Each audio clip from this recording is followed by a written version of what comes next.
السلام عليكم ورحمة الله وبركاته. وعليكم السلام ورحمة الله وبركاته.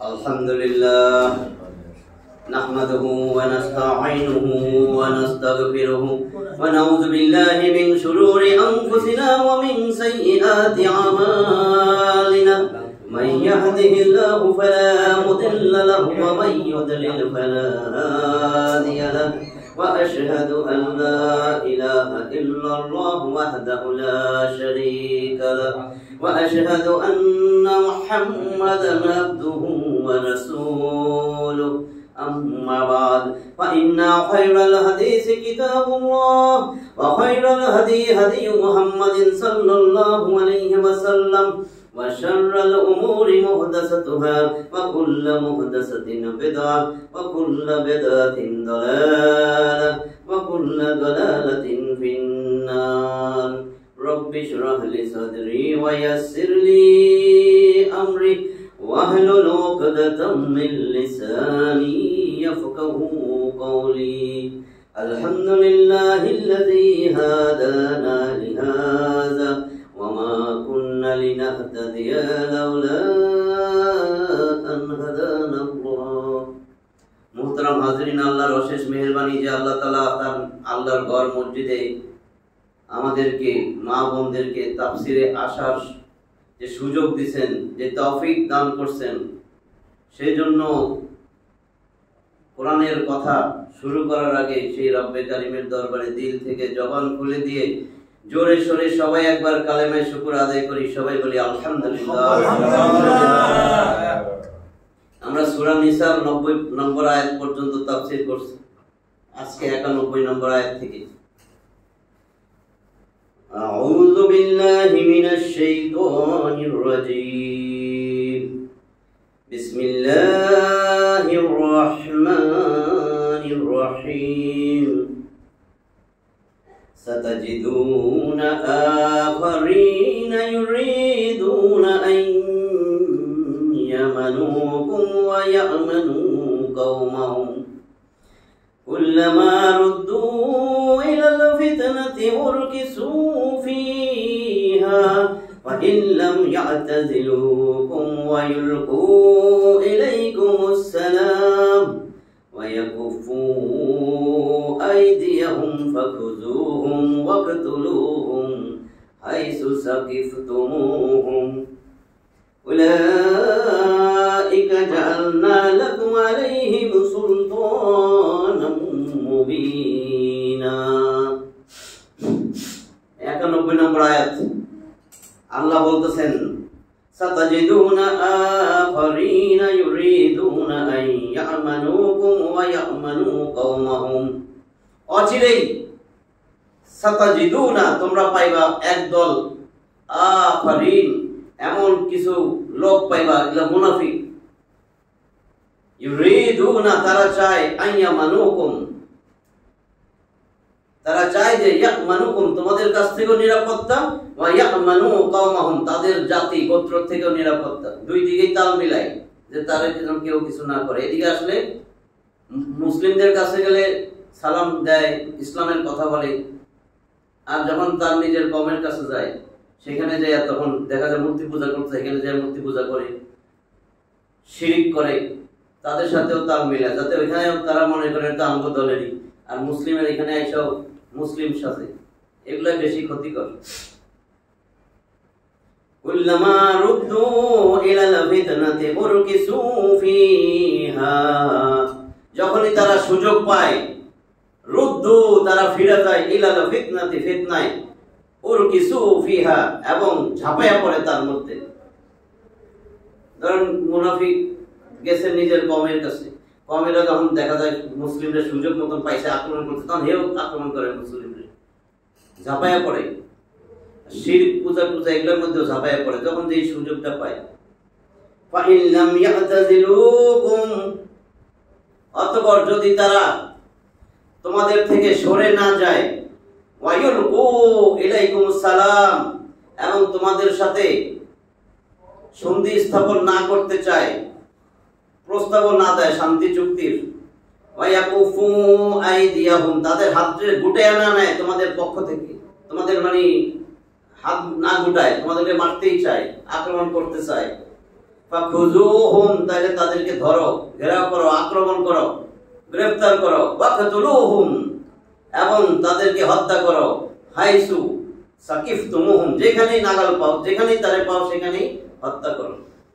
وَأُولَئِكُمْ جَعَلْنَا لَكُمْ عَلَيْهِمْ سُلْطَانًا مُبِينًا আর এরাই তারা যাদের বিরুদ্ধে আল্লাহ তোমাদেরকে সুস্পষ্ট ক্ষমতা দিয়েছেন। আল্লাহ কয় আমি তোমাদেরকে সুস্পষ্ট ক্ষমতা দিছি, এরাই ওই সকল লোক যাদেরকে ধরো, আক্রমণ করো, হত্যা করো যেখানেই পাও, এই ক্ষমতা আমি তোমাদের দিছি, এই অধিকার তোমাদেরকে আমি দিছি, সুস্পষ্ট অধিকার, সুলতানাম মুবিনা। অচিরেই তোমরা কিছু অন্য লোক পাইবে যারা বাহ্যত তোমাদের কাছে ও তাদের স্বজাতির কাছে নিরাপত্তা কামনা করে। যখনই তাদেরকে ফিতনার দিকে আহ্বান করা হয় তখনই তারা তাতে ঝাঁপিয়ে পড়ে, পূর্বাবস্থায় ফিরে যায়। যদি তারা তোমাদের নিকট হইতে পৃথক না হয়, তোমাদের নিকট সন্ধি প্রার্থনা না করে এবং তাদের হস্ত সংবরণ না করে, তাহলে তাদেরকে যেখানে পাও সেখানেই গ্রেফতার করে হত্যা করো। আর এই সকল লোকের বিরুদ্ধেই আমি তোমাদেরকে স্পষ্ট ক্ষমতা দিয়েছি। এরা হলো তৃতীয় আরেকটা দল যারা ছিল মুনাফিক।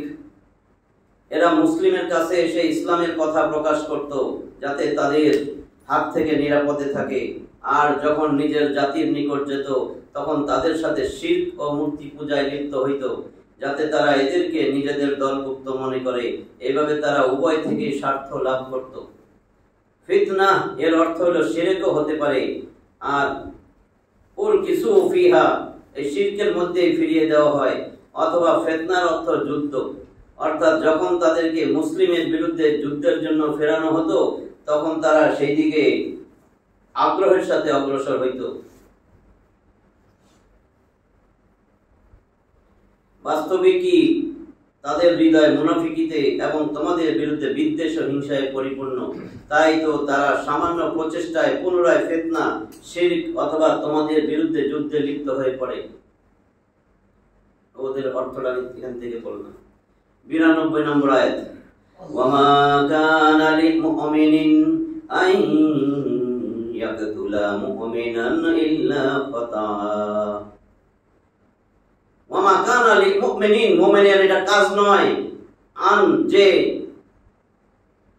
ইয়াকতুলা মুমিনান অন্য আরেকটা মুমিনকে হত্যা করবে, ইল্লা ফাতা তবে ভুলবশত হইতে পারে, যুদ্ধের সময় ভুলে আরেকটা মুমিনকে হত্যা করে ফেলছে। ওয়ামান কাতালা মুমিনান ফাতা যদি ভুলবশত কোনো মুমিনকে হত্যা করে, ফাতাহরিরু রাকাবাতিন মুমিনাতিন, রাকাবাতুন মানে কৃতদাস, দাস যেটা দাস, দাস মুক্তি, রাকাবাতিন মুমিনাতিন বলছে ফাতাহরিরু রাকাবাতিন। তাহলে যদি ভুলবশত কোনো মুমিনকে মারে তাহলে কাফারা দিতে হবে, একটা দাস মুক্ত করতে হবে, দাসটা হইতে হবে মুমিনা, মুমিন, মুসলিম মুমিন। ওয়াদিয়াতুম মুসাল্লামাতুন ইলা আহলিহি, আর শুধু কাফারা দিলেই হবে না, কাফারা দিলেই হবে না, রক্ত মূল্য দিতে হবে। কারে দিবে? যার পরিবারের লোকজনের মারছে, উত্তরাধিকার যারা আছে তাদের কাছে রক্ত মূল্য দিতে হবে। ওয়াদিয়াতুম মুসাল্লামাতুন, মুসাল্লামাতুন মানে হস্তান্তর করা লাগবে রক্ত মূল্য, ইলা আহলিহি তার পরিবার পরিজনের কাছে। ইল্লা আন ইয়াসাদদাকু, তবে তারা যদি মাফ করে দেয়, যার পরিবারের লোকজন মারছেন তারা যদি মাফ করে দেয় তাহলে ভিন্ন কথা, মাফ আর দেওয়া লাগবে না।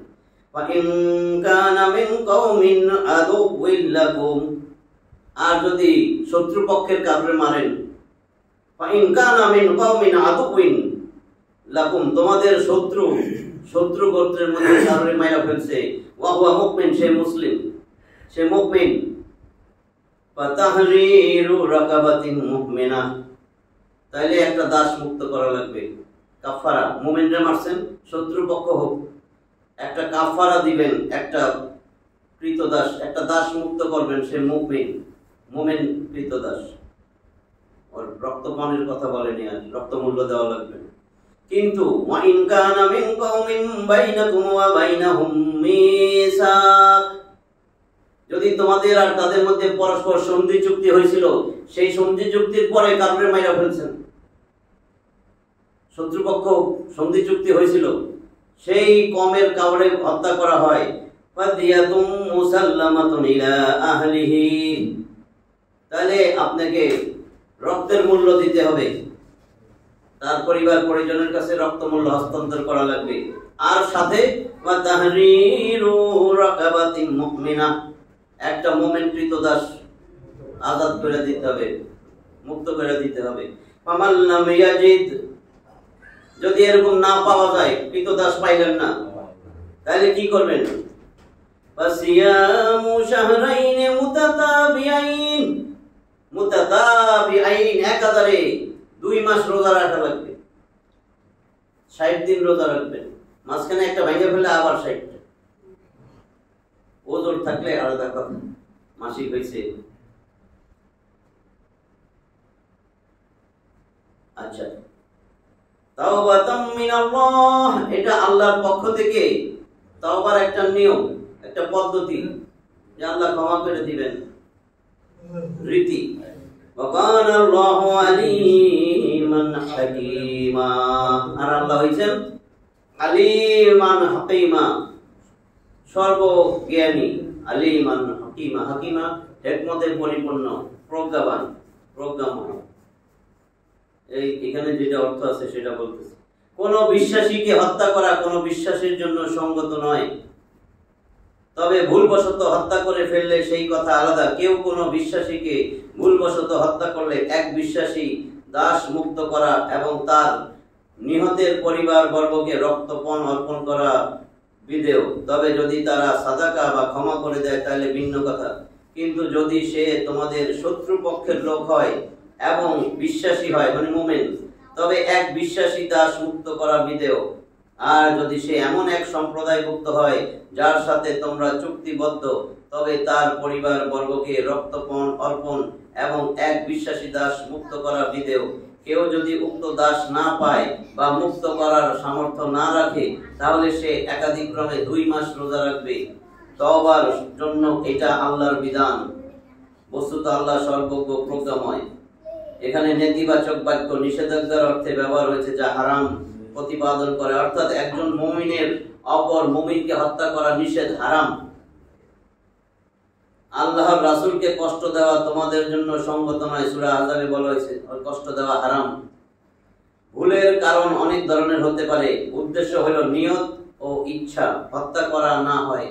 আপনার ইচ্ছা ছিল না হত্যা করার, আর একটা হলো নিয়ত, আপনি আইসেনি এটা মেরে ফেলবেন। অনিচ্ছায় ভুলক্রমে যদি হয়ে যায় তাহলে সেই কথা স্বতন্ত্র। এখানে ভুলক্রমে হত্যা হয়ে গেলে তার জরিমানা কি তা বলা হচ্ছে। 2টা জিনিসের কথা বলা হয়েছে। একটি হচ্ছে কাফফারা, প্রায়শ্চিত্ত, ক্ষমাস্বরূপ, আর তা হলো একজন মুসলিম কৃতদাসকে স্বাধীন করা। দ্বিতীয়টা হচ্ছে বান্দাদের অধিকার স্বরূপ, আর তা হলো দিয়াত, রক্তপণ আদায় করা। নিহত ব্যক্তির রক্তের বিনিময় স্বরূপ যে জিনিস তার নিহতের উত্তরাধিকারীদেরকে দেওয়া হয় তাকে দিয়াত, রক্তপণ বলা হয়, টাকা পয়সা যা দিলে। এর পরিমাণ হাদিস অনুযায়ী 100টা উট অথবা তার সমপরিমাণ মূল্য সোনা, রূপা বা দেশে প্রচলিত মুদ্রা। তখন একটা উটের দাম 100টা উট। স্মরণ থাকে যে ইচ্ছাকৃত হত্যায় কেসাস অথবা দিয়াত মুগাল্লাজা হবে, আর দিয়াত মুগাল্লাজার পরিমাণ 100টি উট, যা বয়স ও তার ভালো মন্দ গুণ অনুযায়ী 3 প্রকারের বা 3 মানের হবে। কিন্তু ভুলক্রমে হত্যায় কেবল দিয়াত আছে, কিসাস নাই, রক্তের বিনিময়ে রক্ত এটা নাই। এই দিয়াতের পরিমাণ 100টি উট, যাতে কোনো করা শর্ত নাই, ভুলক্রমে হত্যা হয়ে গেলে। তাছাড়া এই দিয়াতের মূল্য সুনানে আবু দাউদের হাদিসে 800 দিনার অথবা 8000 দিরহাম এবং তিরমিজির বর্ণনায় 12000 দিরহাম বলা হয়েছে।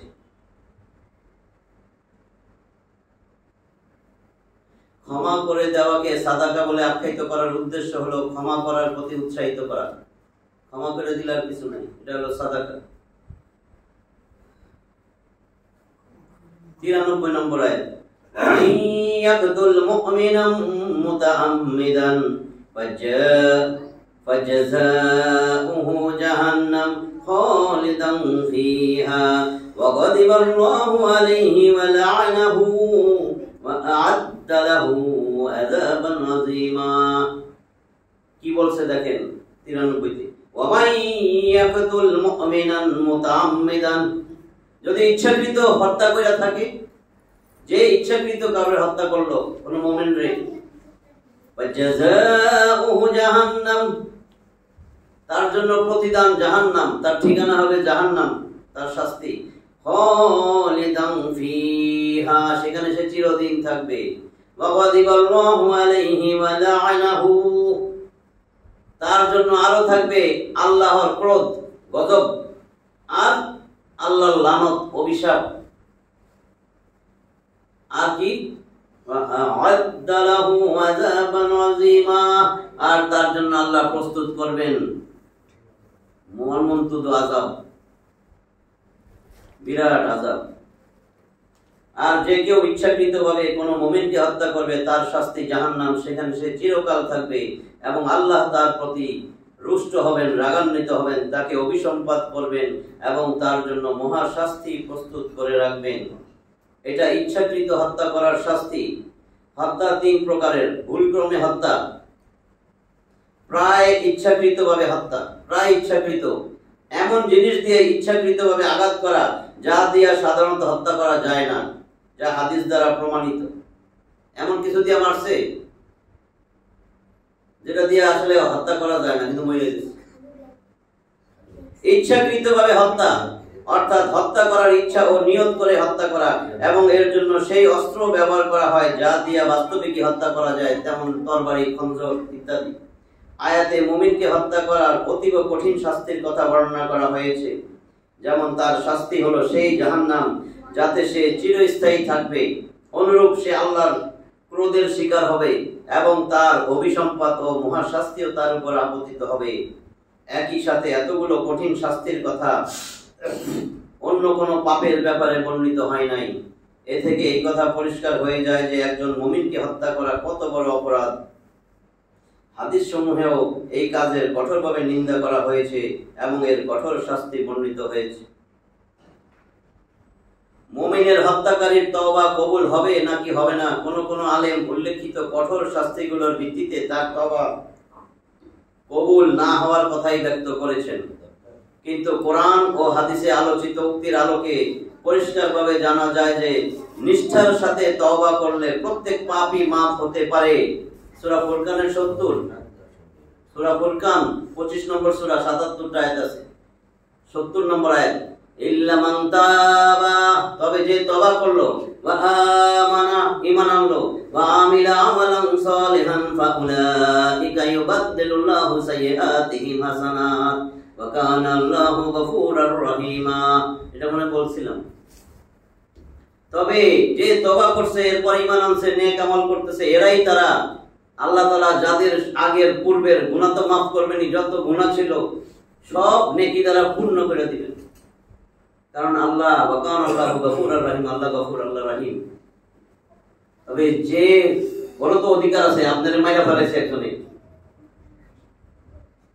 একটা হক, বান্দার হক, এটা কি হবে? আপনারে আল্লাহ এমন প্রতিদান দিবে, আপনি তখন খুশি হয়ে যাবেন। আপনার জন্য আল্লাহ প্রতিদান দিবে, এর যে মাফ করছে, বুঝছেন না?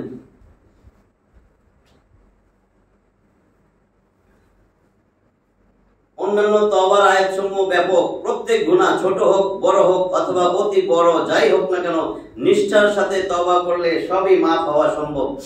এখানে তার শাস্তি, জাহান্নামের কথা যে বর্ণিত হয়েছে তার অর্থ হলো সে যদি তওবা না করে তাহলে তার শাস্তি এটাই হবে যা মহান আল্লাহ তার অপরাধের দরুন তাকে দিতে পারেন।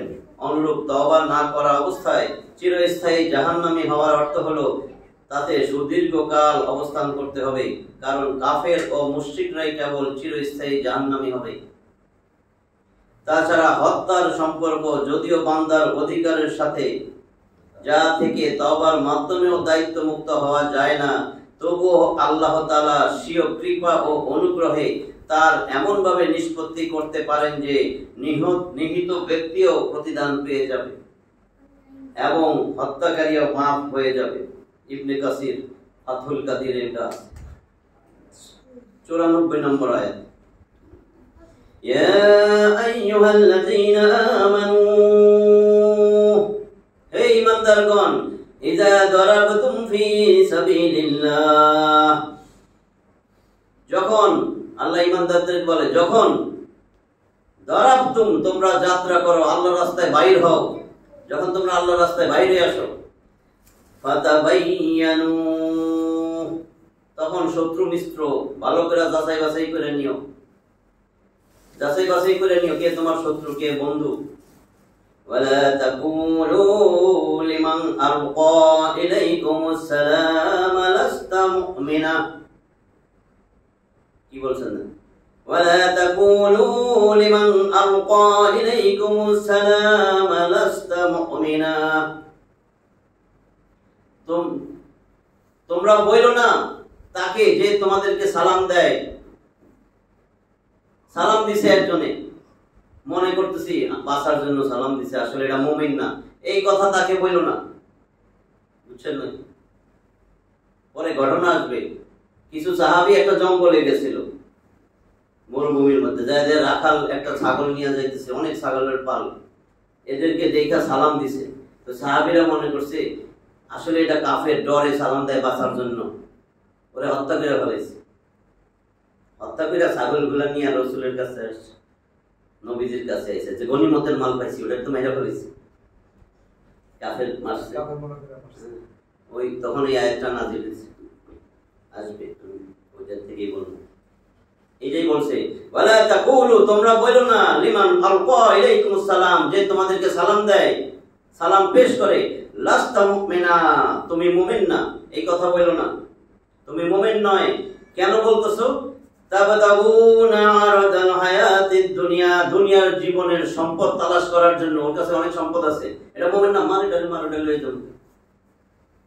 দুনিয়ার সম্পদ অর্জনের জন্য তোমরা এরকম করো না। ফা ইনদাল্লাহি মাগানিমু কাসীরা, আল্লাহ তাআলার কাছে প্রচুর প্রচুর গনিমতের মাল আছে, তাই দুনিয়ার সম্পদের জন্য এরকম করার দরকার নেই। ওয়া ইনদাল্লাহি, আল্লাহর নিকট আছে মাগানিমু কাসীরা, প্রচুর গনিমতের মাল। কাযালিকা কুনতুম মিন ক্বাবলু, এর পূর্বে তোমরাও কিন্তু এর মতই ছিলা, মুসলিম হওয়ার আগে এর মতন ছিল না, কোন মুসলমান দেখলে তাড়াতাড়ি সালাম দাও বা গনিমতের মালের জন্য চেষ্টা করো। কাযালিকা কুনতুম মিন ক্বাবলু ফামান্নাল্লাহু আলাইকুম, আল্লাহ তোমাদের উপর অনুগ্রহ করছেন, তোমরা কিন্তু ইতিপূর্বে এরকম ছিলা, আল্লাহ তোমাদের উপরে রহম করছেন, অনুগ্রহ করছেন। ইন্নাল্লাহা কানা বিমা তা'মালুনা খাবীরা, নিশ্চয়ই আল্লাহ তোমরা কি করো না করো তোমাদের আমল সব খবর রাখেন। হে মুমিনগণ, যখন তোমরা আল্লাহর রাস্তায় বের হবে তখন যাচাই বাছাই করবা কে শত্রু কে মিত্র, এবং যে তোমাদেরকে সালাম দিবে দুনিয়ার জীবনের সম্পদের আশায় তাকে বলবে না যে তুমি মুমিন নাও, বস্তুত আল্লাহর কাছে প্রচুর গনিমত আছে, তোমরা তো পূর্বে এরূপ ছিলা, অতঃপর আল্লাহ তোমাদের প্রতি অনুগ্রহ করলেন, সুতরাং তোমরা যাচাই বাছাই করবে, নিশ্চয়ই তোমরা যা করো সেই বিষয়ে আল্লাহ সম্যক অবগত। যা বললাম এর ব্যাখ্যাটা শুনেন। হাদিসে এসেছে যে কিছু সাহাবী কোন অঞ্চলে গিয়েছিলেন, সেখানে একটা রাখাল ছাগল চড়াচ্ছিল, মুসলিমদেরকে দেখা রাখাল সালাম করলো, সাহাবাদের কেউ কেউ মনে করলেন যে সে একজন কাফের, সে শত্রু, সে স্বীয় প্রাণের ভয়ে নিজেকে মুসলিম বলে পরিচয় দিচ্ছে, সুতরাং তারা সত্যতা যাচাই বাছাই না করে তাকে হত্যা করে ফেললো এবং তার ছাগলগুলো গনিমতের মাল স্বরূপ নিয়ে রাসূল সাল্লাল্লাহু আলাইহি ওয়াসাল্লামের নিকট উপস্থিত হলো। এই ঘটনাকে কেন্দ্র করে এই আয়াত নাযিল হয়। সহিহ বুখারীতে আছে, তিরমিজির তাফসীর সূরাতুন নিসা এটাতে আছে। কোন কোন বর্ণনায় এসেছে নবী করিম সাল্লাল্লাহু আলাইহি ওয়াসাল্লাম তাদেরকে এই কথাও বললেন যে পূর্বে তোমরাও মক্কায় এই রাখালের মতো নিজেদের ঈমানকে গোপন করতে বাধ্য ছিলে, এই রাখাল তো ইমানদার, সে গোপন করে রাখছে জঙ্গলে জঙ্গলে ঘুরে। তোমরা তো এরকম গোপন করে রাখছিলা। সাহাবীরা প্রথমে গোপন করছে না, প্রকাশ তো করছে ওমর আইছে। ওমরে দাঁড়ায় কাবার প্রাঙ্গণে কয়, আসোকে বিধবা হইবা, স্বামী হারা হইবা, পিতৃ হারা হইবা, আসো আমার সামনে। অর্থাৎ কিছু ছাগল এই নিহত ব্যক্তির কাছ থেকে পেয়ে গেলে এটা তো কিছুই না, আল্লাহর কাছে এর চেয়ে অনেক উত্তম গনিমত রয়েছে, যা আল্লাহ ও তার রাসূলের আনুগত্য করলে দুনিয়াতেও তোমরা পেতে পারো এবং আখিরাতে এর পাওয়া তো সুনিশ্চিত। আল্লাহ কি কয় দেখেন, আল্লাহ এবং আল্লাহর রাসূলের আনুগত্য যদি করো দুনিয়াতে এর থেকে বেশি গনিমত আল্লাহ দিবে। দূর ওইটা করলে না বেশি পাবো? আপনি আইলেই যদি এটা আসে, বুঝছেন নাকি কি বলছে? আল্লাহ ও তার রাসূলের আনুগত্য করলে দুনিয়াতেও তোমরা এর থেকে বেশি উত্তম। আল্লাহ তো আপনার দিলের খবর জানে, দিলের ভিতরে ফুসফাস টুসটাস করতেছে, বিশ্বাসটা ওরকম নাই যে এটা করলে না আমি এখানে এটা পাইতাম, এই প্রমোশনটা পাইতাম, এখানে বুক ফুলে চলতাম, এটা হইতো আমার ওইটা হইতো। আমি জানি এটা কাফের, তারপরে আছি। আমি জানি এ কয় ইসলামী হুকুমত আমার মধ্যে নাই, আমরা ইসলামী শরিয়া মানি না, আপনারা মানলে মানেন গিয়া, আমাদের গঠনতন্ত্রে এটা নাই, আমাদের গঠনতন্ত্রে ওইটা নাই। তো একেবারে পরিষ্কার আল্লাহ কয় এইটাই কাফের। এনে বলছে কাফের আর মুশরিক চিরস্থায়ী জাহান্নামী বলছে না? তখন দৃষ্টি চলে যায় রোনাল্ড রেগান, ডোনাল্ড ট্রাম্প এগুলোর দিকে। কেন? নিজের দিকে যদি আনি যে আমি কাফের কিনা। আল্লাহ কি কইছে, ওয়ামান লাম ইয়াহকুম বিমা আনজালাল্লাহু ফাউলাইকা হুমুল কাফিরুন ওয়ামান লাম ইয়াহকুম বিমা আনজালাল্লাহু ফাউলাইকা হুমুজ জালিমুন ওয়ামান লাম ইয়াহকুম বিমা আনজালাল্লাহু ফাউলাইকা হুমুল ফাসিকুন। আমার কোরআন আসার পরে কোরআনের বিধান তোমার ভালো লাগে না, কোরআনের আইন ভালো লাগে না, কোরআনের রাজনীতি তোমার ভালো লাগে না, কোরআনের অর্থনীতি ভালো লাগে না, কোরআনের সমাজনীতি ভালো লাগে না, এগুলার কাছে তোমার কাছে না যায় তুমি মানব রচিত বিধান, আইন, রাজনীতি সব তোমার ভালো লাগে, তুমি তো কাফের, তুমি তো জালেম, তুমি তো ফাসিক। আল্লাহর কথা আমার শুধু অনুবাদ করে জানাই দাও। সূরা মাইদার 44, 45, 47 আল্লাহ কয় তুই কাফের। আল্লাহটা ভুল হইতেই পারে না? আল্লাহটা ভুল হইছে, নাউযুবিল্লাহ। আমি তো আল্লাহটা জানাইছি, আমি কি আমারটা জানাইছি যে আমার উপরে গোসা হবেন? নিজে খোলেন নিজের কোরআন, সূরা মাইদা 5 নম্বর সূরা। মাইদা মানে দস্তরখান, খাদ্য পরিবেশিত টেবিল। 120টা আয়াত আছে, 44, 45, 47 শেষ অংশ দেখেন। কোরআন আসার পরেও কোরআনের বিধান তোমার ভালো লাগে নাই, মানব রচিত বিধান ভালো লাগছে, মানব রচিত আইন তোমার ভালো লাগছে, তুমি মুখ ফুটটা কথা বলো না, তুমি যে ওইটার বিরুদ্ধে আইন করে তার পক্ষে আসো, তার পক্ষেই মিছিল করো, তার পক্ষেই তুমি ঘোরাফেরা করো, তার পক্ষে ভোট চাও। তুমি কি? তুমি তো কাফেরের অনুসারী, তুমি তো জালেমের অনুসারী, তুমি তো ফাসিকের অনুসারী, নাকি তুমি সেই কাফের নেতা আছে না? এখানে যদি নেতা বসে থাকে সে নেতা অথবা নেতার অনুসারী। আল্লাহটা জানাই দিছি। আল্লাহ কইছে এই তোর উপরে ফরজ আলাইকাল বালাগ, তুমি পৌঁছায়া দাও, মানুষকে জানাই দাও, আমি জানাই দিছি। যা আল্লাহ তার রাসূলের আনুগত্য করলে দুনিয়াতেও তোমরা পাইতা এবং আখিরাতে তো সুনিশ্চিত, আখিরাতে তো পাইবাই। দুনিয়াতে এরকম করছো, আখিরাতে হারাইছো। দুনিয়াতে কি পাইবা? যা দিয়া রাখছিলাম সেটা তো দিমুই আমি, কিন্তু তুমি কেন নিলা? তুমি আখিরাতটা হারাইলা, এটা তো তোমার এমনি দিতাম। তুমি কি করলা? আমার বিরুদ্ধে যায়া যে কোরআন সুন্নাহর বিপরীতে কাজ করে তার পক্ষে গেছো। কিছু আলেমও এরকম হয়ে গেছে। আলেম কিন্তু উদাহরণ না। দেখেন উদাহরণে আলেমের কথা নাই। রাসূল কি বলছেন? তাফতারিকু, আল্লাহ রাসূল কি বলছেন? তাফতারিকু উম্মতি আলা সালাস ওয়া সাবাইনা মিল্লাহ, আমার উম্মত 73 দলে ভাগ হবে। আল্লাহ রাসূল বলছেন কুল্লুহুম ফিন নার ইল্লা মিল্লাতান ওয়াহিদ, 72টা জাহান্নামে যাবে। আল্লাহ রাসূলের 73 দলের 72 দল জাহান্নামে যাবে। একবার বুঝেন, 72 দল জাহান্নামে যাবে। আল্লাহ রাসূল বলেন ইল্লা মিল্লাতান ওয়াহিদ, একটা দল শুধু জান্নাতে যাবে। সাহাবীরা বলছেন ক্বালু মান হিয়া ইয়া রাসূলুল্লাহ সাল্লাল্লাহু আলাইহি ওয়াসাল্লাম, আল্লাহ রাসূল এই একটা দল কোনটা? দেখেন তো আলেম আসেনি। আল্লাহ রাসূল বলেন মান আলাইহি ওয়া আসহাবি, আমি এবং আমার সাহাবীদের মত পথ আদর্শ যারা ধরছে। পরিষ্কার না? কইছেনি যে আলেম বানায়া বানায়া কথা পেলে তো হবে না। শরিয়া দিবেন কে? আল্লাহ রসুলের মাধ্যমে দিচ্ছেন, বাস শেষ। আল্লাহ আল্লাহ বলে দিচ্ছেন, আমার রসুলও বলে দিচ্ছেন যে আল্লাহ তো কইছেই ফাত্তাবিউনি ইউহিব্বুকুমুল্লাহ ওয়া ইয়াগফির লাকুম যুনুবাকুম ওয়াল্লাহু গফুরুর রহিম। আমার রসুলের আপাতমস্তক অনুসরণ অনুকরণ করো, আমি আল্লাহ তোমারে ভালোবাসবো, গুনাহ খাতা মাফ করে দিব। আমার রসুল তোমার আদর্শ হইলে তোমার নামাজ রোজা হজ যাকাত সমস্ত কিছু আমি কবুল করব, তোমারে মাফ করে দিব, তোমাকে আমি আল্লাহ ভালোবাসবো। আল্লাহর আয়াত তো সূরা আলী ইমরানের 100 কি বলে শুধু 31 নম্বর আয়াত। সূরা আলী ইমরান 200টা আয়াত আছে না, 31। দেখেন আল্লাহ কি বলছেন, হে নবী বলেন, কুল, হে নবী বলেন, ইন কুনতুম তুহিব্বুনাল্লাহ, তোমরা যদি আমি আল্লাহকে ভালোবাসতে চাও, ফাত্তাবিউনি, আমি নবী আমার অনুসরণ করো, ইউহিব্বুকুমুল্লাহ, আমি আল্লাহ তোমারে উল্টা ভালোবাসবো, ওয়া ইয়াগফির লাকুম যুনুবাকুম আল্লাহু গফুরুর রহিম, আমি ভালোবাসলে তোমার গুনাহ খাতা মাফ করে তোমারে কালে জান্নাতুল ফেরদাউসে লয়ে যাব। শর্ত দিয়ে দিয়েছেন রসুল তোমার আদর্শ হবে। আল্লাহ তোমার জান্নাত আমার প্রয়োজন আছে নাকি? খালি এখন না এরকম করে দেখি না, তোমার জান্নাত কো সুখে, তোমার জান্নাতে আমি কি করবো, তোমার জান্নাতে আছে কি? আয়সা দেখো আমার ফ্ল্যাটে কি আছে, ঝর্ণাও আছে নিচে, তলদেশ দিয়ে আবার ঝর্ণা নহর প্রবাহিত, মানে কেমন জানি লাগে আমার কাছে।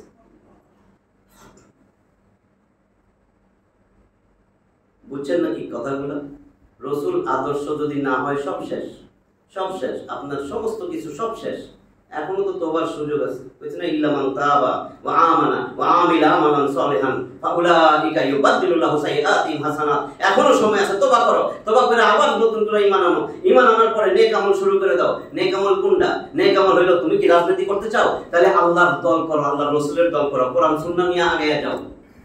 তোমার রাজনীতির খায়েশ হয়েছে, ওমাই ইয়াবতাগি গায়রাল ইসলাম, কি ইসলামের বাইরে কি রাজনীতি করো, ইসলামের বাইরে কি অর্থনীতি করো, ইসলামের বাইরে কি সমাজনীতি করো, ইসলামের বাইরে কি পরিবার গঠন করো।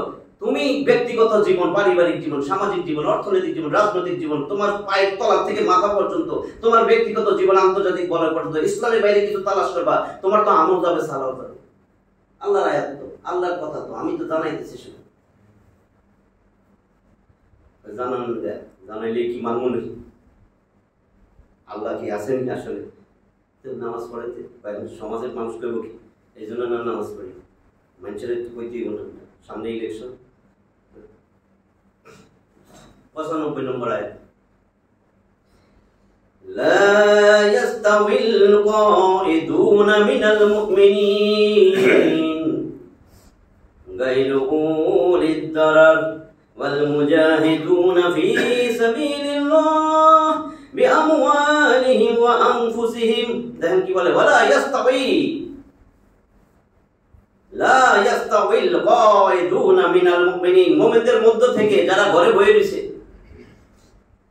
ওজর ছাড়া, গায়রু উলিদ দারার, যাদের কোনো ওজর নাই, শক্তি সামর্থ্য সব আছে, ঘরে বসে রয়েছে, ওয়াল মুজাহিদুনা ফি সাবিলিল্লাহি বিআমওয়ালিহিম ওয়া আনফুসিহিম, আর যে মুমিনগুলা তাদের ধন সম্পদ নিয়ে আল্লাহর রাস্তায় জিহাদে বাইরেছে, আল্লাহর রাস্তায় সংগ্রাম করতেছে, এই দুইটা সমান? এই দুইটা তো সমান না। ওজর নাই, ল্যাংড়াও না, অন্ধও না। বলছিলাম না আব্দুল্লাহ ইবনে উম্মে মাকতুম অন্ধ ছিল, নবীর যুগে যাইতে পারেনি কোনো যুদ্ধে, আবু বকরের সময় যাইতে পারেনি, ওমরের সময় গাছটার পেট কোমর টমরে গামছা বাইতে আইছে, আমার এবার একটা দাবি রাখতে হবে। কি তোমার কি দাবি রাখতে? কই যে যুদ্ধ, আমি যুদ্ধে যাবো। তুমি তো জন্মান্ধ, তুমি কি করবা যুদ্ধে যাইয়া? তুমি তো সামনে শত্রু পিছে শত্রু কারোর দেখবে না, তুমি তো তোমার মুমিন বান্দারে মাইরা ফেলাইবা খুবাইয়া। কয় এত কথা শুনতে চাই না, আমার ইসলামের ঝান্ডা দেন, পতাকা দেন, একজন তো পতাকাবাহী থাকবে, সে তো পতাকা ধরবে। আমি যুদ্ধে যাইয়া পতাকা হাতে ধরে রাখবো, আমার জান চলে যাবে, আমি পতাকা ছাড়বো না। এটা শুনি না, তার আগ্রহ তামান্না দেখা দিয়ে দিছে তাকে হাতে পতাকা, তার হাতে পতাকা দিয়ে দিছে। সাদ ইবনে আবি ওয়াক্কাস ওই যুদ্ধের সেনাপতি ছিল, ডাক দিয়া ওমর রাদিয়াল্লাহু আনহু বলেন, এইবার পরে পতাকা দিয়ে দাও, ইসলামের পতাকা ওর হাতেই দাও, ওর আগ্রহ অনেক বেশি। যুদ্ধ শুরু হয়ে গেছে, যুদ্ধের মাঠের মধ্যে ওরে দাঁড়া করে রাখছে, পতাকা ধরে দাঁড়া রয়েছে। শত্রুর কি চিনতে বাকি আছে? যেটা তো মুসলিম, এটারে আগে মার। চারিদিক থেকে তীর মারা শুরু করছে, একদম এমন কোন জায়গা নাই, তীর লাগতে লাগতে লাগতে লাগতে তবু ধরে দাঁড়ায় রয়েছে। কতক্ষণ দাঁড়াইবো? রক্তক্ষরণ হইতে হইতে ঠুস করে পড়ে গেছে, পড়ে যাওয়ার পরেও সে হাত ধরে দাঁড়ায় রয়েছে শোয়া অবস্থায়। যুদ্ধ শেষ, খুঁজতে খুঁজতে সাহাবীরা আয়েশা তার অবস্থা দেখে চিৎকার দিয়ে উঠছে, দিন সবাই এসে দেখে আরে মহিলা রয়েছে লাশ, শরীরে কোনো শক্তি নাই, 2 হাত দিয়ে ডান্ডা ধরিয়ে রাখছে। আর আমগো কি হয়েছে? কোরআন ধর, রসুল ধর, রসুলের নেতা বানাইয়া ধর। তোর তো কিছুই যায় নাই, তোর জানো যায় নাই, তোর চোখ আছে, তোর হাত আছে, পা আছে, নাক আছে, তুই কইরা খাইতে পারবি, তাও তুই সামসামি করবি। তোর আমি কি দিব পুরস্কার? তুই তাও সামসামি করবি। কার সামসামি? ধর্মনিরপেক্ষ, সেকুলারিজম, ক্যাপিটালিজম, ন্যাশনালিজম, তন্ত্রমন্ত্র, যন্ত্রপাতি। আল্লাহ কি বলছে রাসূলরে? হুয়াল্লাযী আরসালা রাসূলাহু বিল হুদা ওয়া দীনিল হক লিইয়ুযহিরাহু আলাদ দীনি কুল্লিহি ওয়ালাউ কারিহাল মুশরিকুন। আমি সেই আল্লাহ, আমি একটা রাসূল পাঠিয়ে দিয়েছিলাম সত্য দিন দিয়া, দিন মানে ইসলাম, সত্য ইসলাম দিয়া, হুদা মানে কোরআন, এই কোরআন দিয়া, লিইয়ুযহিরাহু আলাদ দীনি কুল্লিহি, যত তন্ত্রমন্ত্র, তন্ত্র সন্ত্র গন্ত্র যা আছে, গণতন্ত্র, সমাজতন্ত্র, রাজতন্ত্র, ধর্মনিরপেক্ষতা, ক্যাপিটালিজম, ন্যাশনালিজম যা আছে, ইজম ফিজম, সবকিছুর উপরে আমার ইসলামকে বিজয় করবা। দায়িত্ব ছিল রাসূলের একটাই। আপনি রাসূলের উত্তরসূরি না? এখন কি নবী আছে? নবীওয়ালা কাজ করবে কে? তা আপনার দায়িত্ব ছিল কি? ইসলামকে প্রতিষ্ঠিত করা। যেখানে আছেন সেখানে কারো কোনো দল করা লাগবে না। এর মুখ দিয়ে আর খামাখা এটা বুঝি, এটা বুঝি সঠিক, এটা বুঝি সঠিক, এটা করা লাগবে না। আপনি সেটাই করেন। আপনার পিছে আমি দাঁড়ানো, আসেন, আপনি সেটাই করেন। কোরআন নিয়ে কোরআন বিজয় করেন সমাজে, সেই কাজই করেন। ও পাইছি রে, আমি অন্তত বলবো, আরে পাইছি রে, আমি একটা দলের লোক পাইছি রে, আমি বলবো। কোরআন নিয়ে কথা বলেন, কোরআন নিয়ে আল্লাহর জমিনে কথা বলেন। আমার কথা ধরতে পারছেন? আপনার তো কাজ হবে কোরআনের পক্ষে কথা বলবেন, কোরআনের বিপক্ষে যাবেন না, রসুলের পক্ষে যাবেন, রসুলের বিপক্ষে যাবেন না। আপনি রসুলের বিপক্ষেই তো কাজ করতেছেন। আপনি এমন একটা লোকের পক্ষে যে রসুলের বিরুদ্ধে না, তাহলে আপনি নিজে বুঝেন না যে হায় আমি তো সেজদা দিছি, হায় হায় আমি তো ফজর জোহর আসর মাগরিব এশা পড়ছি, হায় হায় আমি তো হজ করি, আমি তো উমরা করি। তো আপনি তো সবই করেন, দান সাদকা, হায় আমি একটা মসজিদ দিছি, হায় হায় আমি মাদ্রাসা দিছি। তো আপনি তো সবই করেন। আপনি তো মুনাফিকের লক্ষণ দেখা যাচ্ছে। কেন পরিবর্তন হন না? সবকিছু কইরা আপনি আছেন যে ধর্মনিরপেক্ষ। রসুল কি ধর্মনিরপেক্ষ না ধর্মের পক্ষে কাজ করছেন? বলেন। তা আপনি কিভাবে ধর্মনিরপেক্ষ সাপোর্ট দেন? তাফসীরের উদ্দেশ্য কি? ভেঙ্গে ভেঙ্গে বলো না, তাফসীর। ফাসসালা ইউফাসসিলু তাফসীলুন। একেবারে খন্ড খন্ড কইরা কইরা কইরা বুঝাইয়া দাও মানুষগুলারে যে হায় হায় আমার ভাই, হায় হায় আমার আব্বা, হায় হায় আমার বন্ধু, হায় হায় আমার মা বোন সব বিপদে যাইতেছে, হায় হায় মা বোন রে তোর স্বামী, তোমার স্বামী তো বিপদে যাইতেছে, হায় হায় হায় হায় হায় হায়। এই হায় হায় হায় হায় নাই কেন? কেন নাই? যে আমার রসুলের আদর্শ বলছে, আমার রসুল ধর্মের পক্ষে ছিল, আমি ধর্ম নিরপেক্ষ কেমনে বলি? একজন বলেন তো দেখি, রসুল কোন দিন ধর্ম নিরপেক্ষের পক্ষে ছিল? লিউযহিরাহু আলা দীনি কুল্লি, অর্থ জানেন তো? লিউযহিরা, আযহারা, ইউযহিরু, ইজহারুন, মানে ইফাল থেকে আসছে জয়যুক্ত করো, বিজয় করো, তোমার রক্ত গান ছড়াইয়া দাও আল্লাহর জমিনে আল্লাহর আইন প্রতিষ্ঠার জন্য। তুমি না মুসলিম? জি। মুসলিম মানে কি? আত্মসমর্পণ। তুমি আত্মসমর্পণ করছো? জি। তাহলে তুমি কি করো? আমি ধর্ম নিরপেক্ষ করি। এইটার উদ্দেশ্য কি? তাফসীরের উদ্দেশ্য, আমি সেই উদ্দেশ্য পালন করতেছি। এখন আসেন পরেরটাই। বলছে এরা কোনোদিন সমান না যে আল্লাহর রাস্তায় নিজের জানমাল সময় নিয়ে হিজরত করতেছে, মুজাহিদ, জিহাদে বাইরে হইছে, সংগ্রাম করতেছে, আল্লাহর দ্বীন প্রতিষ্ঠার জন্য কথা বলতেছে। সে আর যে সুস্থ সবল সামর্থ্য আছে ঘরে বসে রইছে, এই দুইটা কি সমান? এটা সমান নয়। ফাদ্দালাল্লাহুল মুজাহিদিনা বিআমওয়ালিহিম ওয়া আনফুসিহিম আলাল কায়দিনা দারাজাত। ফাদ্দালাল্লাহু, আল্লাহ শ্রেষ্ঠত্ব দিয়েছেন এই মুজাহিদদেরকে, যারা জিহাদ করতেছে, আল্লাহর রাস্তায় সংগ্রাম করতেছে, কোরআনের কথা বলে, রাসূলের কথা বলে, কোরআন প্রতিষ্ঠার জন্য তার আফসোস দিলের থেকে বাইরে দিতেছে। এরা আলাল কায়দিনা দারাজাত, যারা ঘরে বসে রয়েছে, কোনো ওজর নাই, হাত পা চোখ কান সব ঠিক আছে, সামর্থ্য আছে, তাদের উপরে আল্লাহ এদেরকে মর্যাদা দান করছেন, এদেরকে শ্রেষ্ঠত্ব দান করছেন। ভুল করছেন? তারপরে বলেন ওয়াদাল্লাহুল হুসনা, এদের প্রত্যেকের জন্য আল্লাহর ওয়াদা, এদের কল্যাণের ওয়াদা আল্লাহ করছেন। আল্লাহ ওয়াদা করছেন এদের কল্যাণ দিবেন। ওয়াফাদ্দালাল্লাহুল মুজাহিদিনা আলাল কায়দিনা আজরান আযীমা। যারা ঘরে বসে রয়েছে তাদের উপরে এদের শ্রেষ্ঠত্ব দিয়েছেন এবং এদের জন্য রয়েছে বিরাট পুরস্কার। যারা কোরআন সুন্নাহর পথে চলে, এদের কোরআন সুন্নাহ প্রতিষ্ঠিত হোক এর পক্ষে আন্দোলন করে, মুজাহিদ জিহাদ করতেছে।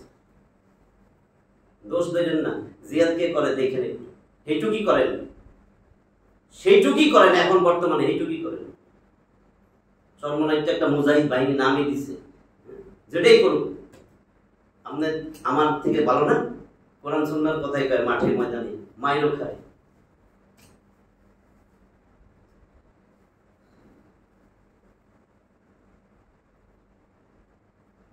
হুক্কাকে লাগিয়ে দিয়েছে, হুক্কাকে লাগে 95 দেখেন বিশ্বাস।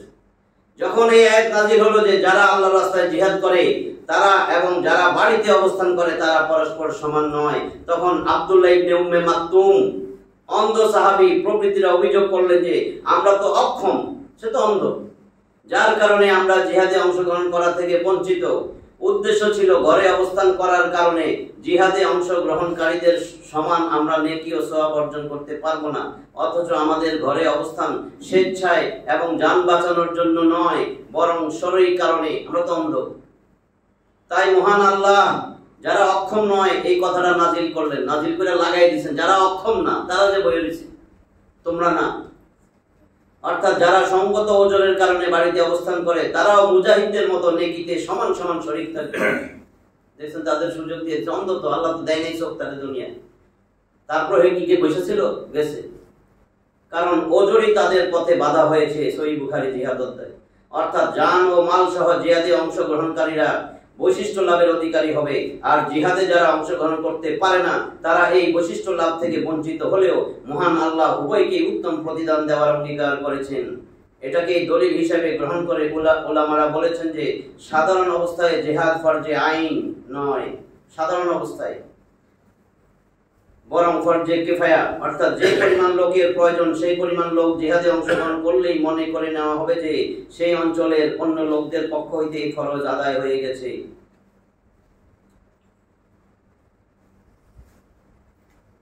কোরআন সুন্নাহর বিরুদ্ধে যদি আন্দোলন করেন তাহলে কি হবে? ঘরে বসে থাকলেই কিছু নাই, ওজোর আপত্তি, আপনার হাত পা সব আছে, সেই জায়গায় আল্লাহর দেওয়া হাত পা চোখ কান নিয়ে আল্লাহর ধর্মনিরপেক্ষর পক্ষে কথা কইতেছেন, মানে কতটুক আল্লাহর লানত গজব একটু যদি ভয় পাইতো যে আল্লাহ সবই তো আমারে আল্লাহ দিব, কয় না আল্লাহ কি দিব দেখছি না, আল্লাহর আছে কি দিত, নাউজুবিল্লাহ, আল্লাহর আছে কি দিত দেখছি না, এতদিন খালি মিশা এগুলো শোনায়।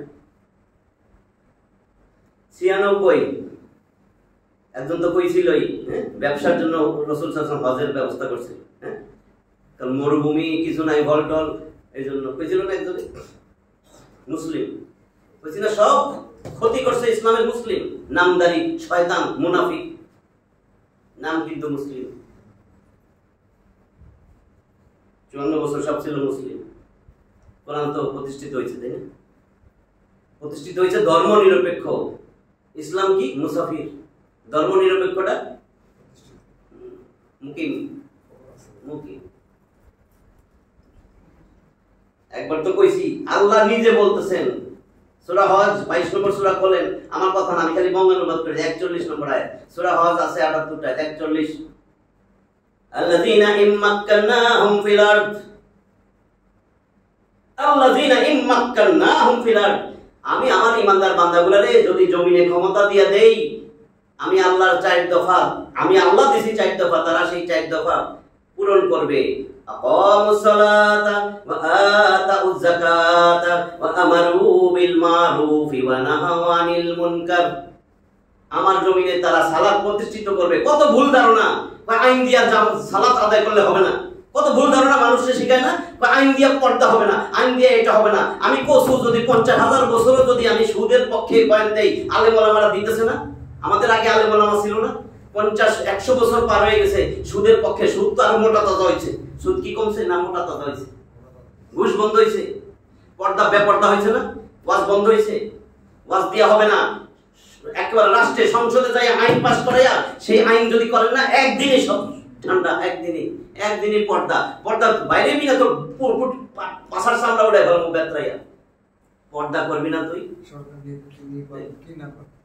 রসুল কি করছিলেন?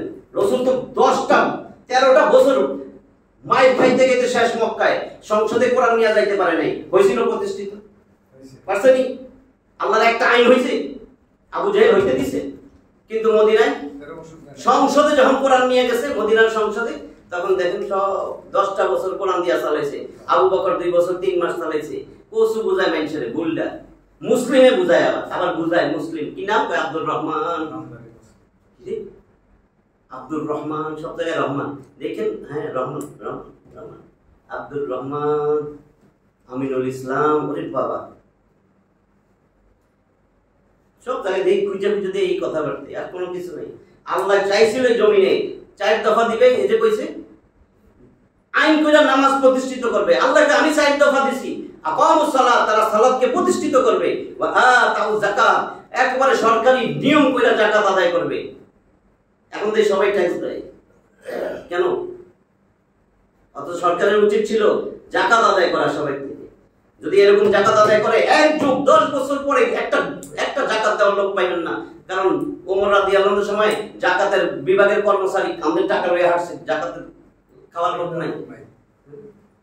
তারপরে বলছে আমারু বিল মারুফ ওয়া নাহা আনিল মুনকার, সৎ কাজের আদেশ করবে, অসৎ কাজের নিষেধ করবে, আইন করে দিবে। একটা মসজিদ ফজরের সময় হয় না, দেখবেন তো ওই সময় জায়গা দিতে পারবে না, 2-3 বার করে জামাত হইতে হবে। মাগরিবের সময় দেখবেন বাজারের মসজিদ, আপনারা যে ব্যবসা করেন দেখেন, আসরের সময় মসজিদের বারান্দায় দাঁড়ায় দেখবেন কত মানুষ দোকানে বসে চা খাইতেছে, গল্প করতেছে, মসজিদে আসে নাই। এই সময় কিন্তু 5 বার 6 বার একটা জামাত হইতে হবে আসরের মাগরিবের। আইন করে হবে না মানে? এটাই আল্লাহ তো এই 4 দফা। আর কইছে যদি তোমরা এখনো এরকম করো, ধর্ম নিরপেক্ষ স্লোগান দাও, তার পিছে পিছে দৌড়াও, আমি আবার আরেকটা জালেম দিব। এই জালেমও 4 দফা দিবে। জালেমের 4 দফাটা বলে লই, জালেম আইসা 4 দফা দিবে। জালেম যখনই ক্ষমতায় আসবে, সে খুঁজা বাইর করবে আমার দলের লোককে। 1 নম্বর দলীয়করণ করবে, 2 নম্বর এবার ল্যাংড়া রুলা আত্মীয় স্বজন যা আছে গ্রামে গঞ্জে সব আত্মীয়করণ করবে। এরপরে খুঁজবে আত্মীয়তা শেষ, বংশের কি আছে বংশীয়করণ করবে। এরপরে দেখবো আমার ক্ষমতা টিকে রাখতে হবে, আমি সামসামি করবো, ভারতীয়করণ করবে। দলীয়করণ, আত্মীয়করণ, বংশীয়করণ, ভারতীয়করণ। একটা হলো শয়তানের দল, একটা হলো আল্লাহর দল। আল্লাহর দলের 4টা পেয়ে দিচ্ছে। 96 নম্বর আয়াত দেখেন কি কইছে, দারাজাতিম মিনহু ওয়া মাগফিরাতান ওয়া রাহমাহ ওয়া কানা আল্লাহু গফুরার রহিমা। আল্লাহ বলেন তার পক্ষ থেকে অনেক মর্যাদা, ক্ষমা ও রহমত, আর আল্লাহ ক্ষমাশীল পরম দয়ালু। ওই যারা আল্লাহর রাস্তায় কথা বলবে, কোরআন সুন্নাহ নিয়ে কথা বলবে, জিহাদ করবে, সংগ্রাম চালিয়ে যাবে, তাদের জন্য রয়েছে আল্লাহর পক্ষ থেকে মর্যাদা, ক্ষমা এবং অনুগ্রহ, রহমত। কারণ আল্লাহ অনেক বেশি ক্ষমাশীল, পরম দয়ালু। আল্লাহ কার সাথে লাগাইছেন দেখেন বারবার। 97 নম্বর আয়াত, ইন্নাল্লাযীনা তাওয়াফাহুমুল মালাইকাতু যালিমি আনফুসিহিম। এবার দেখেন কি কয়, নিশ্চয়ই যারা নিজের উপরে জুলুম করছে, ফেরেশতারা যখন তাদের মৃত্যুর সময় আসবে, ফেরেশতারা তাদের জান যখন কবজ করে, ক্বালু, তখন ফেরেশতারা বলে ফীমা কুনতুম, কেমন ছিলা তোমরা দুনিয়াতে, কি করতেছিলা? ক্বালু, তারা বলবে কুন্না মুস্তাদআফিনা ফিল আরদ, আমরা তো জমিনে অসহায় ছিলাম, আমরা দুর্বল ছিলাম। যারা ওই যে ঘরে বসে ছিল, জিহাদে যায় নাই, তারা কইতেছে আমরা তো দুর্বল ছিলাম, আমরা তো অসহায় ছিলাম। অনেকে আছে না অসহায় দুর্বল, কিন্তু বিরুদ্ধে না, অসহায় দুর্বল। ধরেন মক্কায় অনেকে কিন্তু তার বাপ দাদার ভিটাবাটি ছেড়া যায় নাই হিজরত করে। আল্লাহ তাদের উপরে হিজরত কিন্তু আদেশ দিয়েছিলেন, তোমরা হিজরতে চলে যাও, এখানে থেকে নতুন মুসলিম হইছো, যেহেতু দিনের উপরে প্রতিষ্ঠিত থাকতে হবে, যাও হিজরত করে চলে যাও। অনেকে গেছে, অনেকে থাকছে, বাপ দাদার সহায় সম্পত্তি ভিটাবাটি ছাইরা অনেকে যাইতে চায় নাই। তখন হিজরত ছিল তার উপরে ফরজ, যাওয়ার দরকার ছিল, যায় নাই। ওই তাদের মৃত্যুর সময় ফেরেশতারা বলবে, এখনো যারা এরকম করতেছে, ক্বালু, তারা বলবে কুন্না মুস্তাদআফিনা, ইস্তাদআফা ইস্তাদিফু, ইস্তিদাফুন বাবে ইস্তিবাল থেকে আসছে, এটা মানে দুর্বল যারা, তারা বলবে আমরা তো দুর্বল ছিলাম জমিনে। ক্বালু, ফেরেশতারা বলবে আলাম তাকুন আরদুল্লাহ ওয়াসিয়া ফাতুহাজিরু ফিহা, আল্লাহর জমিন কি এতই সংকীর্ণ ছিল?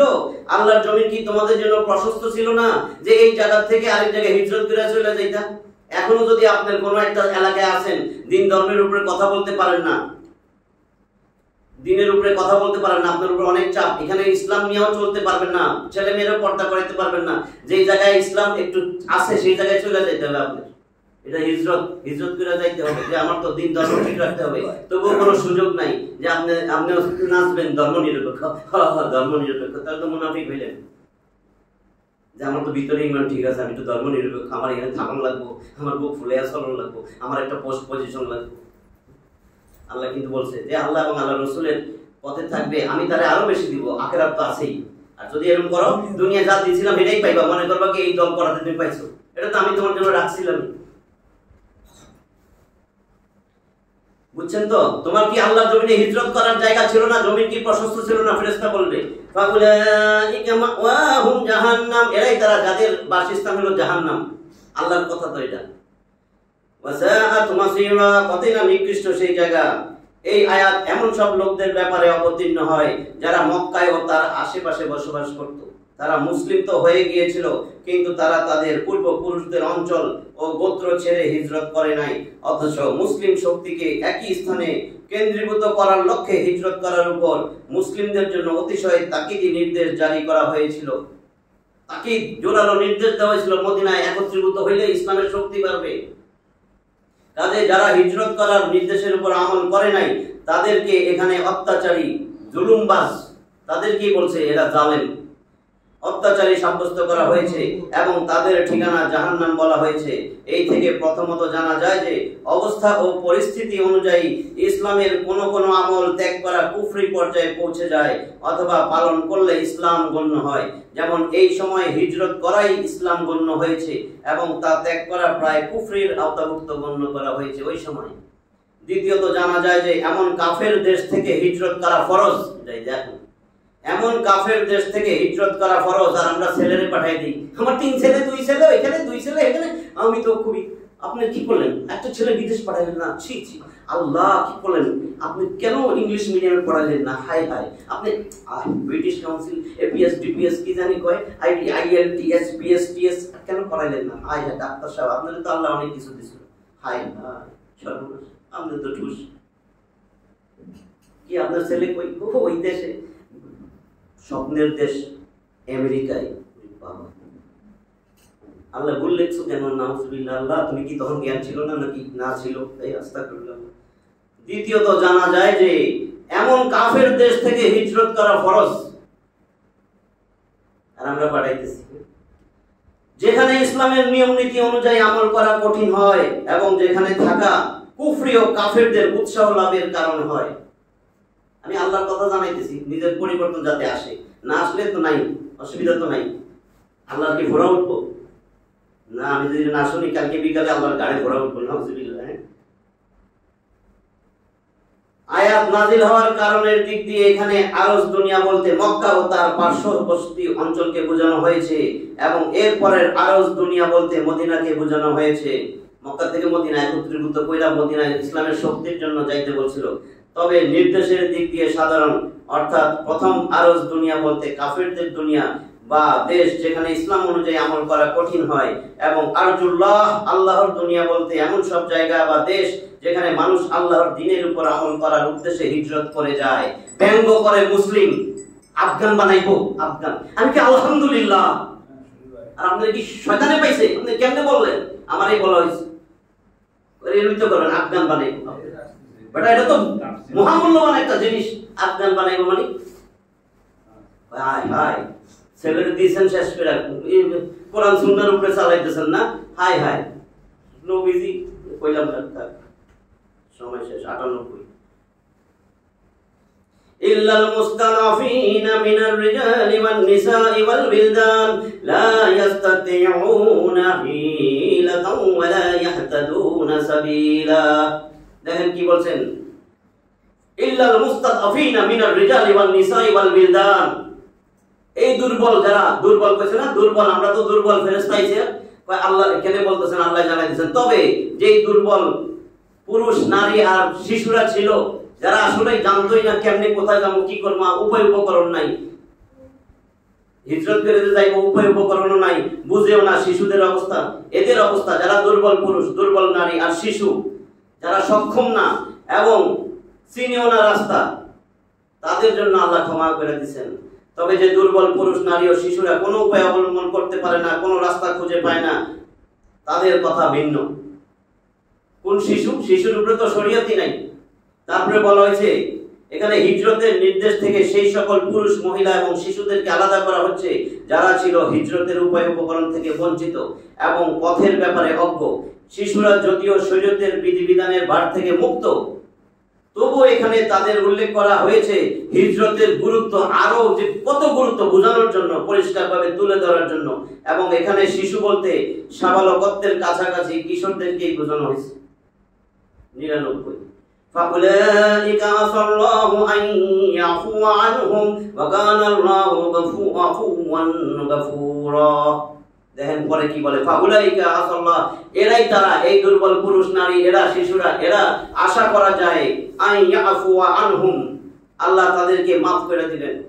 ওয়া কানা আল্লাহু আফুওয়ান গফুরা, আল্লাহ ক্ষমাশীল, মার্জনাকারী। 100, এটাই শেষ 100 নম্বর আয়াত। ওয়া মান ইউহাজির ফি সাবিলিল্লাহ, যে ব্যক্তি হিজরত করে যাবে আল্লাহর রাস্তায়, ইয়াজিদু ফিল আরদি মারাগামান কাসীরান ওয়া সাআ, পৃথিবীর মধ্যে সে পাবে প্রচুর আশ্রয়স্থল এবং প্রাচুর্য। আল্লাহ কইতেছেন, কিন্তু বিশ্বাস নাই যে আল্লাহর রাস্তায় জিহাদ করবে, আল্লাহর রাস্তায় সংগ্রাম করবে, তার জন্য রয়েছে প্রচুর আশ্রয়স্থল এবং প্রচুর প্রাচুর্য। যারা আছে তারা পাইছে আশ্রয়স্থল, তার বাড়িঘর ভেঙে দিয়েছেন, দেখা যায় আরেক জায়গায় রয়েছিল, কিন্তু আরেক জায়গায় আশ্রয় পাইছে, প্রাচুর্য আছে, ধন সম্পদ সবই আল্লাহ দিয়ে দিচ্ছে, কমে না, বাড়ে। وَمَن يَخْرُجْ مِن بَيْتِهِ مُهَاجِرًا إِلَى اللَّهِ وَرَسُولِهِ, এরপরে বলে আর যে বাইর হবে, ইয়াখরুজ করা যায়, ইয়াখরুজু, ওয়া ইয়াখরুজ, যে বাইর হবে, মিন বাইতিহি, তার বাড়িঘর থেকে, মুহাজিরান, মুহাজির হইয়া, মুহাজির মানে যে হিজরত করে বাইরেছে, ইলাল্লাহি ওয়া রাসূলিহি, আল্লাহ এবং আল্লাহর রাসূলের দিকে, আল্লাহর জন্য, রাসূলের জন্য ঘর থেকে বাইরে হইছে। আল্লাহর জন্য মানে আল্লাহর দ্বীনের জন্য, ইসলাম বিজয়ের জন্য।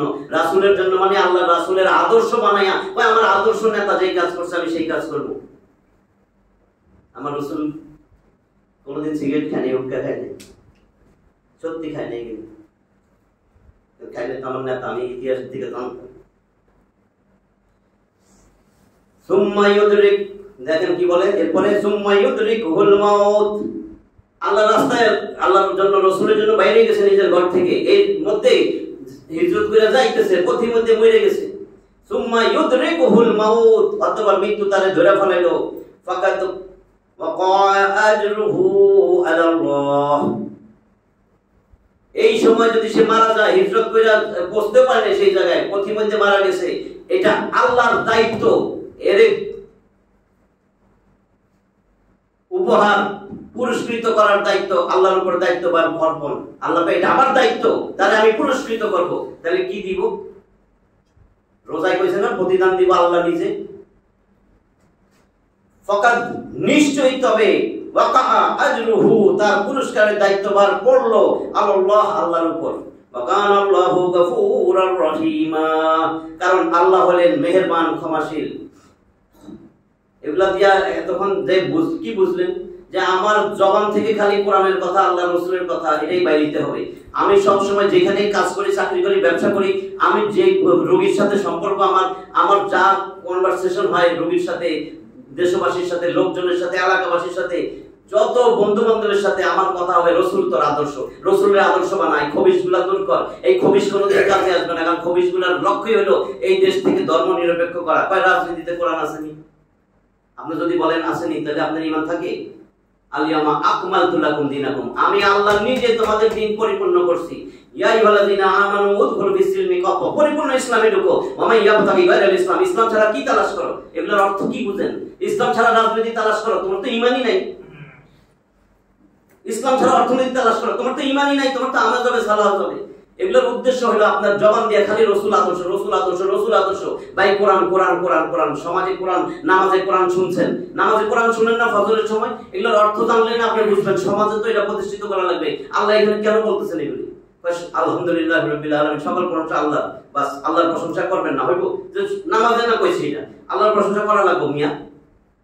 তাহলে নামাজে শুনলেন না ওয়াসারিকু ওয়াসারিকাতু ফাকতাউ আইদিয়াহুমা, চোর চুরনি ধরা পড়লে হাত কেটে দাও, তো সমাজে প্রতিষ্ঠিত হয় নাই কেন?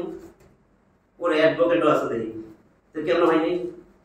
আমরা না কম বুঝি। তাহলে যারা আইন নিয়ে চলে, একবারও কথা কইছেন, যদি কথা না বইলা থাকেন ধরা খেবেন না। হ্যাঁ, তাহলে রাষ্ট্রের জন্য তো এক একটা ব্যক্তি তো রাষ্ট্রের পক্ষে কাজ করতেছে, কথা তো বলতে হবে, বরং কথাই বলতেছে। যদি এরকম হয় যে এটা চায় না ধর্মনিরপেক্ষ, তার পক্ষে কথা বলতেছে, তাহলে কি অবস্থা হবে? উল্টা উল্টা না? এখানে ইমাম সাহেব ভুল করলে লোকমা দেয়, ইমাম সাহেব নামাজে ভুল করলে লোকমা দেয় না। জোহরের 4 রাকাত না ফরজ, ধরেন 2 রাকাতে বড় উঠা দাঁড়ায় গেছে, পিছনেই বড় বিচারপতি যে এখন কোর্টে বিচার করবে, একেবারে ধরেন বিচারপতির ভিতরেই একটা মসজিদ, বিচারপতি অনেক নামাজি, তো বিচারপতি জোহরের নামাজ পড়তে গেছে, এখন যাই আপনি হুজুরের পিছনে একটা পিছনেই দাঁড়াইছে, বিচারপতি আইলে সবাই সম্মান করে সামনে দাঁড়া করাইবো না, দাঁড়াইছে, হুজুরে দাঁড়াই গেছে, সুবহানাল্লাহ। আমরা না জানি আল্লাহু আকবার, সত্য কিন্তু সুবহানাল্লাহ, বুঝছেন তো? লোকমা আল্লাহু আকবার দিয়া দেওয়া না, রাসূল শিখাইছেন সুবহানাল্লাহ, উল্টা প্রচলিত হয়ে যায় বেশি, যেটাই হোক। তা এখন দিয়েছে লোকমা, তো লোকমা দিয়েছে কেন? যদি জিজ্ঞাসেন ইমাম সাহেব আপনি বাহাদুরি কোটে করেন, এনে ইমাম সাহেবকে কেন এরকম করলেন, এটা কেউ বলবে? বরং ইমামের ছেলেও যদি পিছে দাঁড়ায় বাপরেও শরম দিবে, বাপের উল্টা লোকমা দিবে না? হ্যাঁ, তোর বাপের লজ্জা দিলি কেন? কইলে শুনবো সে কেন? এটা আল্লাহর রীতি, রসুল শিখাই দিয়েছেন, তো রসুল যেটা শিখাইছেন তুমি মসজিদে মানলা, এখন বিচারপতি গেছে কোর্টে যাইয়া বইছে, এখন বিচারের রায় দিব, এখন রায় যখন দেয় আল্লাহটা বাদ, ব্রিটিশেরটা দেয়, একটু আগে লোকমা দিয়ে গেছে। হ্যাঁ, কারণ কি? সে একটা দলের, এই জন্যই বিচারপতি হয়েছে, ঠিক না? সে একটা দলের, এই জন্যই বিচারপতি হয়েছে। সে কোন দলের? ধর্মনিরপেক্ষ দলের। সে ধর্মনিরপেক্ষ পিছনে ঘুরে স্লোগান দেয়, তাই না? কত জীবনটা, কত বয়স সে ক্ষয় করছে, আবার যে মারপিট করে, দেখেন না মাঝে মাঝে দেখি ইউটিউবে, আরে ডাক্তারের ড্রেস, উকিলের ড্রেস সহজে বোঝা যায়, আমি দিয়ে মারামারি করতেছে, কালা করে দেই, আছে না? ডাক্তার বুঝেন না যে মারামারি করলে সাদা ড্রেস দিই, কিন্তু এই সাদা ড্রেস কালা ড্রেস ইসলামের পক্ষে করলে ঠিক আছে। বুঝেন, আমি একেবারে কোরআনেরটা ধরাই দিচ্ছি, কোরআনের কথা বলছি, মানা না মানা তো জোড়াজোড়ির কিছু নাই। আমাদের কইছে তোর জন্য ফরজ, আপনার জন্য ফরজ, যে এগুলা মানুষকে জানানো, সেই কাজটাই করছি। আল্লাহ যেন আমাদের সবাই বুঝ দেয়, এখনো সময় আছে, মরি নাই, জান আছে, তোবা কইরা যেন ঠিক হইয়া কোরআনের পক্ষে, ইসলামের পক্ষে কথা বলি। সেটা যদি মনে করেন ওই দলের পক্ষে কয়, ওই দলের পক্ষে কয়, আপনি ওই দলের কার পক্ষে কই না, আপনি কোরআনের পক্ষে কোন, ইসলামের পক্ষে কোন, আমি তো সেটাই বলি। আমার এই আলেম থেকে নিয়ে যান কেন? আমি কার পক্ষে কথা বলছি? আমি কোনো ব্যক্তির পক্ষে না, কোনো দলের পক্ষে না, কিচ্ছু না, আমি কোরআনের পক্ষে, রাসূলের পক্ষে। এর এইখানে এইসব তর্ক বিতর্ক করলে কি অবস্থা হবে আপনার? যেহেতু সঠিক কথা বলছে, 100-তে 100, 99 কইতে পারবেন না, বলতে পারবেন কেন আল্লাহর কথা কন, কেন রাসূলের কথা কন, কেন কোরআনের কথা কন? একজনে বলেন তো, এগুলো কইবেন না, এর বাইরে, এই তিনটার বাইরে কথা কন। আল্লাহ আমাদের যা বললাম শুনলাম এর উপরে আমল করার তৌফিক দান করেন। আখিরু দাওয়ানা আলহামদুলিল্লাহি রাব্বিল আলামিন।